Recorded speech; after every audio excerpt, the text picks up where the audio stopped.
દમણમાં ભાજપની પત્રકાર પરિષદ નારી શક્તિ વંદન કાયદાનો વિરોધ કરવા બદલ કેન્દ્રીય મંત્રી નીમુબેન બાંભણિયાના કોંગ્રેસ પર આકરા પ્રહાર. દમણ દીવ ભાજપ રાજ્ય કાર્યાલય ખાતે આયોજિત એક વિશેષ પત્રકાર પરિષદમાં કેન્દ્રીય મંત્રી નીમુબેન બાંભણિયાએ નારી શક્તિ વંદન કાયદા મુદ્દે કોંગ્રેસ સહિતના વિપક્ષો પર આકરા પ્રહારો કરી તેમને મહિલા વિરોધી ગણાવ્યા હતા. તેમણે સ્પષ્ટપણે આરોપ લગાવ્યો હતો કે વડાપ્રધાન નરેન્દ્ર મોદીના નેતૃત્વવાળી સરકાર દેશની અડધી આબાદીને એટલે કે મહિલાઓને 33% રાજકીય અનામત આપીને સશક્ત બનાવવા માંગતી હતી, પરંતુ સંસદમાં આ ઐતિહાસિક ખરડા વિરુદ્ધ મતદાન કરીને વિપક્ષે મહિલાઓની આકાંક્ષાઓ અને સપનાઓ સાથે મોટો દગો કર્યો છે. કેન્દ્રીય મંત્રીએ વધુમાં જણાવ્યું હતું કે કોંગ્રેસે વર્ષોથી મહિલા અનામત બિલને લટકાવી રાખ્યું હતું અને આજે પણ માત્ર પોતાના રાજકીય સ્વાર્થ ખાતર તેઓ મહિલા શક્તિનું ખુલ્લેઆમ અપમાન કરી રહ્યા છે, જેને દેશની મહિલાઓ ક્યારેય માફ નહીં કરે. આ ઐતિહાસિક તકને અવરોધવાના વિપક્ષના પ્રયાસો વચ્ચે પણ મોદી સરકાર મહિલાઓના અધિકારો સુનિશ્ચિત કરવા માટે સંપૂર્ણપણે પ્રતિબદ્ધ છે અને આ દિશામાં પોતાના સઘન પ્રયાસો અવિરત ચાલુ રાખશે તેવો દ્રઢ વિશ્વાસ તેમણે વ્યક્ત કર્યો હતો. આ મહત્વપૂર્ણ પત્રકાર પરિષદમાં ભાજપના પ્રદેશ પ્રમુખ મહેશભાઈ અગરિયા, સિમ્પલ ટંડેલ, દીપિકા ટંડેલ સહિતના અન્ય અગ્રણીઓ અને પદાધિકારીઓ ઉપસ્થિત રહ્યા હતા. આદરણીય પ્રધાનમંત્રી શ્રી નરેન્દ્રભાઈ મોદી સાહેબના નેતૃત્વમાં દેશની મહિલાઓના સપનાને પાકું આપવાનું કામ કર્યું હતું. નારી શક્તિ વંદન અધિનિયમ દ્વારા 33% મહિલા અનામત લોકસભા અને રાજ્યની વિધાનસભામાં આપવા માટેનું બિલ લાવવામાં આવ્યું હતું. જ્યારે કોંગ્રેસ અને તેના વિપક્ષના નેતાઓ ટીએમસી, ડીએમકે અને સપા જેવા વિપક્ષના દળોએ આ નારી શક્તિ વંદન અધિનિયમ અને બીજા એમની સાથે સંલગ્ન 3 બિલોનો એમણે બહિષ્કાર કર્યો છે, એનો વિરોધ કર્યો છે. વિપક્ષના કોંગ્રેસના નેતાઓ મહિલા વિરોધી માનસિકતા એમની ખુલ્લી પડી છે. દેશની મહિલાઓ એમને ક્યારેય માફ નહીં કરે. દેશની અડધી આબાદી મહિલા આબાદી માતૃશક્તિને તેનો રાજકીય અધિકાર આપવા માટે એણે અવરોધ ઊભો કર્યો છે. જ્યારે બિલ પાસ ન થયું ત્યારે વિપક્ષના લોકો, કોંગ્રેસના લોકો એક જશ્ન મનાવી રહ્યા હતા, પાટલી થપથપાવી રહ્યા હતા અને હર્ષ ઉલ્લાસ કરી રહ્યા હતા. માતૃશક્તિના અધિકાર છીની અને જે હર્ષ ઉલ્લાસ મનાવે એ શરમજનક છે. વિપક્ષના નેતાઓ પૂરા દેશની મહિલાઓ એમને જડબાતોડ જવાબ આપશે અને દેશની મહિલાઓ એક રણચંડી બનીને એને આવનાર દિવસોમાં આવનાર દિવસોની અંદર એને એનો પરચમ દેખાડશે. આદરણીય ગૃહમંત્રી અમિતભાઈ શાહે સંસદની અંદર ચર્ચામાં સ્પષ્ટ એણે કહ્યું છે કે જે સીટો છે એ સીટોની અંદર 50% વધારો થવાનો છે. કોઈ સીટો છે એ ઓછી નથી થવાની અને જે પ્રકારે જે સીટો છે એમાં વધારો થવાનો છે. વાપી પાલિકા ચૂંટણી વોર્ડ નંબર 12માં અપક્ષોનું શક્તિ પ્રદર્શન. જીતેન્દ્ર માયાવંશીની પેનલે જમાવ્યો આક્રમક માહોલ. વાપી મહાનગરપાલિકાની આગામી ચૂંટણીનો જંગ હવે ચરમસીમાએ પહોંચ્યો છે, જેમાં વોર્ડ નંબર 12 હાલમાં રાજકીય ગરમાવાનું કેન્દ્ર બન્યો છે. આ વોર્ડમાં સ્થાપિત રાજકીય પક્ષોના ગઢમાં ગાબડું પાડવા માટે અપક્ષ ઉમેદવારોએ મજબૂત દાવ ખેલતા ત્રિપાખ્યો જંગ ખેલાય તેવા એંધાણ વર્તાઈ રહ્યા છે. ખાસ કરીને ચણોદના પૂર્વ સરપંચ જીતેન્દ્ર માયાવંશીની આગેવાનીમાં મેદાનમાં ઉતરેલી આખી પેનલે મતદારોનું ધ્યાન ખેંચ્યું છે. આ પેનલમાં અસ્મિતા જીતેશ પટેલ, રેશમાબેન નિલેશ પટેલ અને સ્નેહલ ચિમનભાઈ પટેલનો સમાવેશ થાય છે. આ અપક્ષ ઉમેદવારોની ટીમે વોર્ડમાં જે પ્રકારે જન સમર્થન મેળવવાનું શરૂ કર્યું છે તેનાથી મુખ્ય રાજકીય પક્ષોના સમીકરણો જોખમાયા છે અને તેમના ઉમેદવારોમાં ચિંતાની લહેર પ્રસરી ગઈ છે. જીતેન્દ્ર માયાવંશી અને તેમની ટીમ હાલમાં વોર્ડના દરેક વિસ્તારોમાં પૂરજોશમાં જનસંપર્ક કરી રહી છે. ઘરે ઘરે જઈને મતદારો સાથે સીધો સંવાદ સાધતા આ ઉમેદવારોને સ્થાનિક સ્તરેથી વ્યાપક અને હકારાત્મક પ્રતિસાદ મળી રહ્યો છે.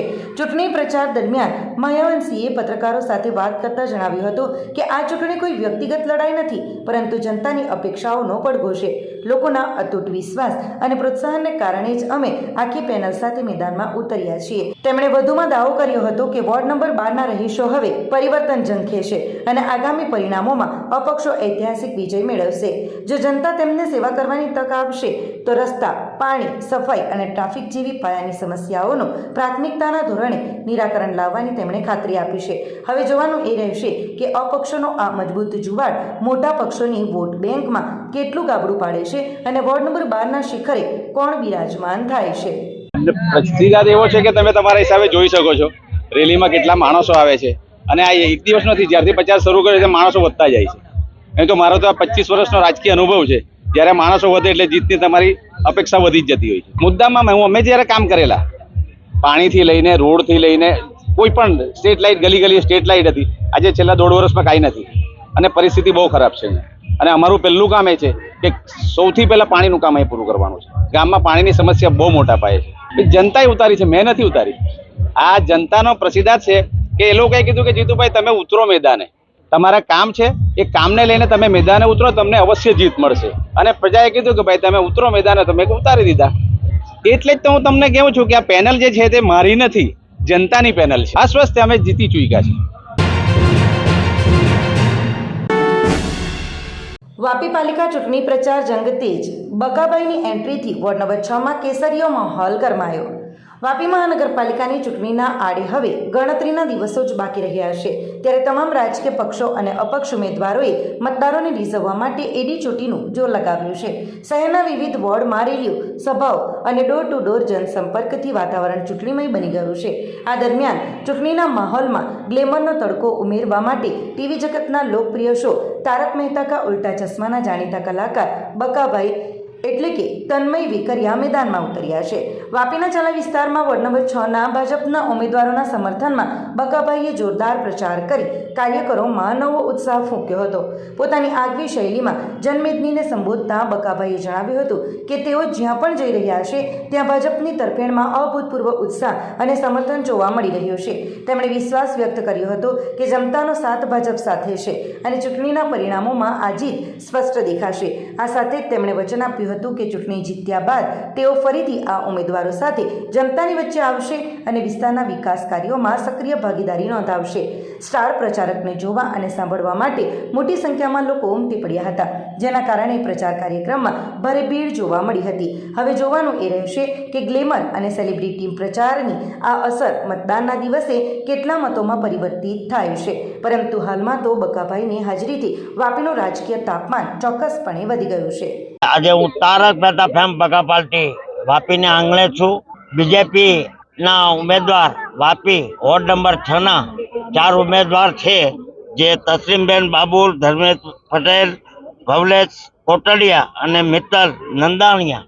એને માટે હું આજે 19 અને કાલે મહારેલીનું આયોજન છે. એમને આપણે એટલું જ બધાને કહેવા આવ્યો છું કે બીજેપી એટલે કે ભારતીય જનતા પાર્ટી, એટલું આપણા માનનીય લોકલાડીલા વડાપ્રધાન નરેન્દ્રભાઈ મોદીની નીચે આ લોકો જે કામ કરી રહ્યા છે બીજેપી, તો બસ હું તો જ્યાં જાઉં ત્યાં એમ જ કહું છું કે આપનો કિંમતી વોટ 26 તારીખે યલો બટન દબાવી કમલને ખીલાવો અને એમને ભારે બહુમતીથી વિજય બને એવી આ જ્યાં જાય ત્યાં અમે લોકો આશીર્વાદ રૂપે આ લોકો ઉમેદવાર સાથે એટલી આશા છે કે 100% તો જીત છે જ, પણ આ વખતે 125% જીત થાય બસ એવી જ પ્રભુને પ્રાર્થના કરી. ભારત માતા કી વંદે.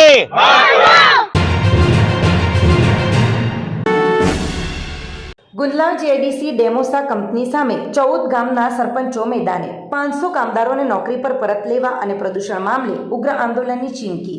વલસાડના ગુંદલાવ જીઆઈડીસીમાં આવેલી ડેમોસા કંપની દ્વારા 500થી વધુ કામદારોને છૂટા કરવા અને પગારના મુદ્દે ચાલી રહેલા વિવાદે હવે ઉગ્ર સ્વરૂપ ધારણ કર્યું છે, જેમાં સ્થાનિક કર્મચારીઓના સમર્થનમાં 14થી વધુ ગ્રામ પંચાયતોના સરપંચોએ એક જૂથ થઈને કંપની બહાર હોબાળો મચાવ્યો છે.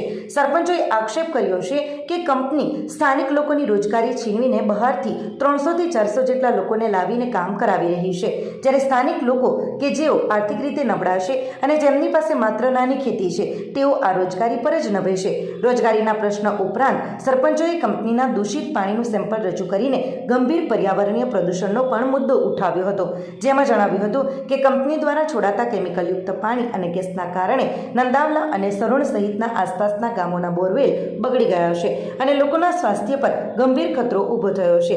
તેમજ અગાઉ જીપીસીબીની કાર્યવાહી છતાં સ્થિતિ સુધરી નથી. આ તમામ મુદ્દે 14 ગામના સરપંચોએ કંપની પ્રશાસનને સ્પષ્ટ ચેતવણી આપી છે કે જો આગામી 5 દિવસોમાં કંપની દ્વારા યોગ્ય જવાબ આપીને તમામ સ્થાનિક કર્મચારીઓને નોકરી પર પરત નહીં બોલાવાય તો તેઓ ગાંધી ચિંધ્યા માર્ગે ઉગ્ર આંદોલન કરશે અને જરૂર પડશે તો કંપનીને તાળાબંધી પણ કરાવવામાં આવશે, જેના પરિણામો આગામી ચૂંટણીઓમાં પણ જોવા મળશે. રાજકીય ગરમાવા અને કાળઝાળ ગરમી વચ્ચે દક્ષિણ ગુજરાતમાં માવઠું. ધરમપુરમાં ભર ઉનાળે વરસાદ પડતા લોકોને ઉકળાટથી રાહત. એક તરફ ગુજરાતમાં આગામી સ્થાનિક સ્વરાજની ચૂંટણીને લઈને ભારે રાજકીય ગરમાવો જોવા મળી રહ્યો છે અને બીજી તરફ કાળઝાળ ગરમીનો પ્રકોપ વર્તાઈ રહ્યો છે. તેવામાં હવામાન વિભાગની આગાહીને પગલે વલસાડ જિલ્લાના વાતાવરણમાં અચાનક પલટો જોવા મળ્યો છે. દક્ષિણ પશ્ચિમ રાજસ્થાન તરફ એક સિસ્ટમ સક્રિય થતાં તેના પ્રભાવ હેઠળ હવામાન વિભાગ દ્વારા સૌરાષ્ટ્ર, કચ્છ અને દક્ષિણ ગુજરાતના કેટલાક વિસ્તારોમાં માવઠાની શક્યતા વ્યક્ત કરવામાં આવી હતી. આ આગાહી વચ્ચે ધરમપુર તાલુકામાં ભર ઉનાળે વરસાદ ખાબક્યો હતો.